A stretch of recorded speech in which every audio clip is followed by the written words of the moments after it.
Iced mocha frappes have always been a favorite of mine, and Costa Rica hasn't been able to nail it just where I like it. So I learned how to make it at home watching videos, and I started doing it with my husband, and I want to show you guys because we're obsessed. And it's actually really easy. The first thing you need is to fill your cup up fully with ice, like I'm doing here.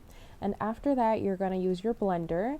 You're going to add some milk into the cup. You can put it about halfway in the beginning, and then you can play with it later if you want more. You're going to dump that into your blender, and then I like to add some instant coffee because I'm doing like a mocha frappe and I want it to have coffee, and it just tastes so good doing it with the instant coffee. I like Nescafe.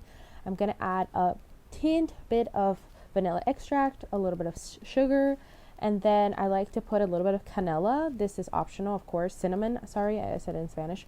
And then I use Hershey's syrup for chocolate flavor, and then you're going to blend all that up, and you guys, it's so good. I feel like the vanilla extract and the cinnamon is optional. You don't have to use that if you don't like to. I just was playing around with it and decided to mix it up, and I did it various times, so every time was a little bit different, but this is the one that I did today and wanted to record it. My husband wanted to make it look really pretty, but yeah, we're not experts in it, so it's okay.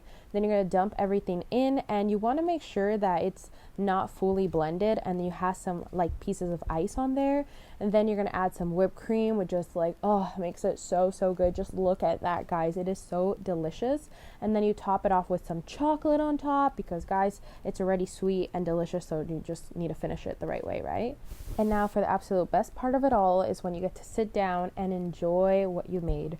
We love to do this while watching Netflix. We have the dogs hanging out with us because we're pet sitting, and it's just so good. It was a really hot day, so to be able to drink this, it just freshens you up, and it's just the sweetness that you need with a little bit of coffee. Guys, you have to try it. Let me know if you do. Bye.